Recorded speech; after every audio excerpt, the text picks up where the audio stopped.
Sometimes the best advice is the simplest. Get rest, drink water, exercise, get enough sleep, keep your eye on the ball, drive careful, listen to your mother. If it doesn't smell good, don't eat it. Keep your pants on, do a good deed, say a kind word, be a good friend, go to church, read your Bible, pray. Sometimes the best advice is the simplest. The largest statistical study done on the profession of youth ministry concluded with this advice to youth workers. One word: persevere. Don't give up. Stay. The longer you minister with students, the more goals you're going to see accomplished, the more competent and confident you'll feel, the more you learn from your past mistakes, the more you'll witness spiritual growth from your students, the more that parents will trust you. The stronger will be your sense of purpose and your confidence in God and His Word. Staying at one place and in one ministry is not easy. If it were, everyone would do it. Sometimes people leave a ministry for unusual reasons. Sometimes they're really good reasons. Sometimes it's just a feeling that the grass is going to be a little greener on the other side of the fence. Sometimes we move because we don't really have a choice. Sometimes, though, I just want to tell you, it's important just to stay. Just to stay.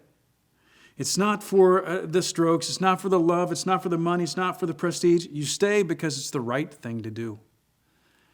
I talked to Steve Johnson this week. Steve is finishing up a 40-year youth ministry. Same church for 40 years where he served as the full-time youth minister. It was his first full-time ministry right out of college. He stayed there for 40 years. That's crazy. That's unheard of. And so I asked him a few questions. It's a medium-sized church in Tulsa, Oklahoma. For 25 of those 40 years, he did both children's and youth ministry. He estimates that there have been 25 or more from his youth groups who now serve in churches as leaders, elders, deacons, preachers, youth ministers. As a matter of fact, one of his elders at his church right now was a part of his youth ministry from grade school all the way through high school. I mean, how unusual is that to actually help raise one of your church elders?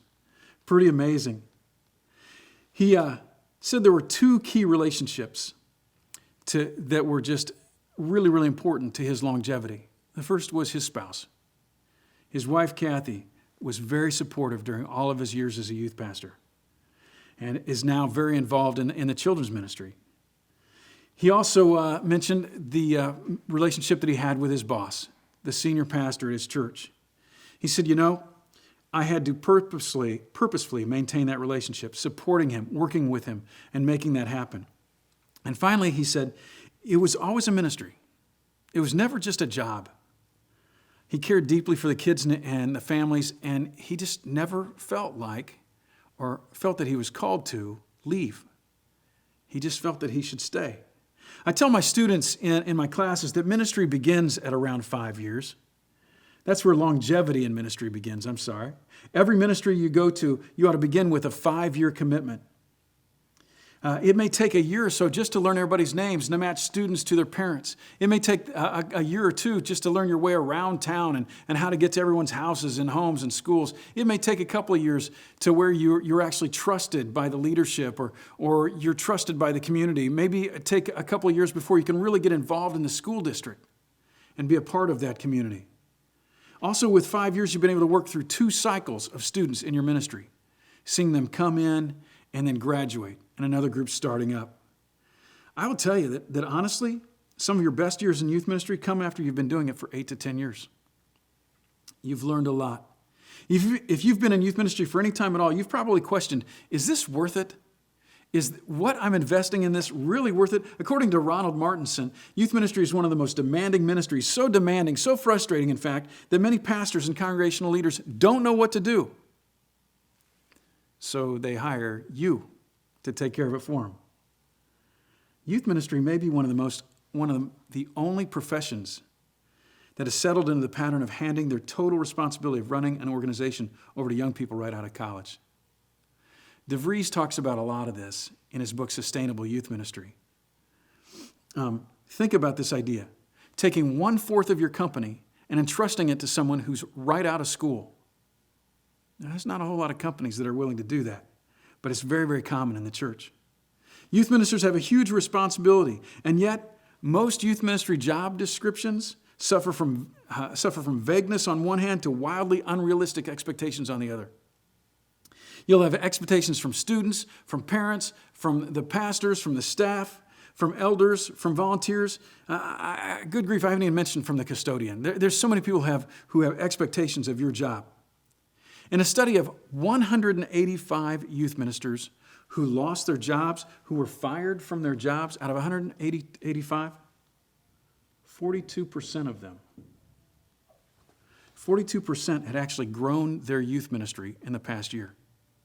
They weren't let go because they were ineffective at their job. They were let go because they produced results without managing the relationships with key stakeholders in the church, without maintaining relationships with their bosses, with their leaders. Youth workers who don't feel over their heads, who don't feel like they're overwhelmed and failing at times, may simply not understand their jobs. In fact, says DeVries, this recognition may be the first step in approaching youth ministry from an emotionally healthy place. This is a tough job. It's overwhelming. I was at a camp a few years ago, and I got to spend some time talking with different youth pastors, and talking with Josh. He was a part-time youth minister. He went to this event with his students, and man, they loved it. It was a great week. They came back home fired up and ready to go. And yet when they got home, they got together with their parents and with some of the youth coaches and youth volunteers, and they began critiquing their ministry and decided, well, you know what? We need a full-time youth minister. And we need to have a worship band, and we need to have a bigger youth room, and we want to have this and this. And it was terribly discouraging time for Josh because, well, number one, he was the part-time youth minister, and they were asking for someone to come on full-time. And they couldn't afford that. They couldn't afford a new building. They couldn't afford a lot of these things. And so after listening to him, my advice to him was just try not to be defensive. I think they really do like you. Try to tap into their enthusiasm, and then just hang in there, man. Stay. Monty was a preacher / youth minister at a church, but yet he was struggling with depression, and he couldn't really say why. You know, I love my church. I love my family. Things are going well. But I'm just going through a really hard time right now. And we talked, and mostly I just listened, tried to offer him a few pieces of advice and encouragement. But at the end, after praying with him, the only thing I really had to say to him was, man, hang in there. Stay. Persevere. Joe, he'd been in youth ministry for 12 years or more. He was doing a great job, but the pressure from the executive team was constant. How come the group hasn't grown more? You've gotten it to this point. How come what are we going to need to do to get it to this point? And just keep pushing Joe to grow the group. He was worn out. And just telling him, man, Joe, you've got to keep perspective. You've got to find that elder who understands what you're doing and lean on their shoulder. And just keep loving the kids and keep working and stay. Sometimes that's the only thing that you can say. The best advice is often the simplest. The profession that you've chosen, if you've chosen to be a youth pastor, is awesome. I thank God that I get to be in the field of youth ministry for as long as I have. Sometimes it's just like, wow, I get to go to work today. Do you ever feel that? I want to be a part of impacting youth workers and students. This is my job. I love it. The mission field of reaching teens and preteens is one of the most rewarding, and yet it's never ending in its neediness. They constantly are calling on you to help them. When I talk to my youth ministry classes about summertime, I just try to let them know how crazy it's going to be. And if they're not tired by the time they get to the end of July, they're probably not really doing it right. Youth ministry is demanding, especially in the summer months. When students are more available, there's more daylight hours. They're coming by your office. There's more camps. There's more mission trips. There are more conferences, more opportunities weather-wise, more spiritual mountaintops. At the same time, there are more of your volunteers taking vacation. There are more budget needs in lowest giving months. And most likely, you're going to be filling in for other people on staff when they're gone. More time spent away from home, more time management conflicts at home, and you're the most tired. We have got to be a source of encouragement to one another. Find those other youth workers that will help you and push you. Student ministry is one of the best jobs in the world. If it's done effectively, it could also be one of the most difficult jobs in the world. That's ministry. You're working with people. People aren't easy. But we're in the people business. Because of that, we've got to do our best to stay healthy. We've got to stay healthy physically and healthy spiritually. You've got to take care of yourself. You've got to eat right. You've got to sleep. You've got to get some rest and exercise. Taking care of your body, taking care of your health isn't just a physical thing. It's a spiritual thing. It's for the sake of the kingdom. So that you can physically do the work of youth pastor. So that you can work and not be completely worn out at that week at camp. So you can physically endure the camps and the hiking and the canoe trips and the mission trips and the late night events. Taking care of yourself physically is a discipline just as much as it is a discipline to read your Bible and to pray each day. Spiritually, I would just tell you that we've got to refresh ourselves. We've got to spend time in the Word, time with God. And yet, David Rand and his colleagues at the Link Institute say that the five most challenging issues facing professional youth workers all have to do with the issue of time. Number one is when I'm busy, I sacrifice my devotional time. Number two, the job demands more than my time allows. Number three, I feel the emotional strain of my work. 4, I regret not spending more time with youth who have stopped coming. And 5, I have too little time for myself. What this means is there's a good chance that some of the persons watching this video haven't had a consistent time with God in the last week, maybe the last month. You just haven't had the time. You haven't made the time. And if this is you, I just need to strongly challenge you to get back in it, to spend time with God each day. Sometimes we don't know we're worn out or stressed until somebody else points it out to us. We need that person. Maybe it's your spouse, maybe it's a coworker, maybe it's just a good friend. But you know what? Today it's my job. Today it's my job. And so I'm going to ask you some questions to think about. How are you doing?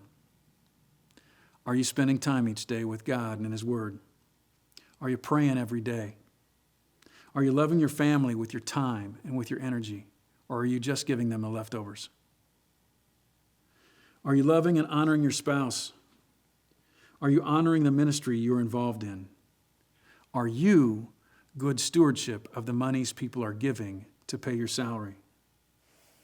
The task of youth ministry is not supposed to be easy. It's the people business. It's a relational ministry. Paul warns us that sometimes we will have pressure coming at us from every side, and it's not going to be easy, but in those days, don't give up. Grab hold of these words from Paul in 2 Corinthians 4. Therefore, we do not lose heart. Though outwardly we are wasting away, yet inwardly we are being renewed day by day. For our light and momentary troubles are achieving for us an eternal glory that far outweighs them all. So we fix our eyes not on what is seen, but on what is unseen. Since what is seen is temporary, but what is unseen is eternal. Love Jesus. Love kids. Love your family. Work hard. Persevere.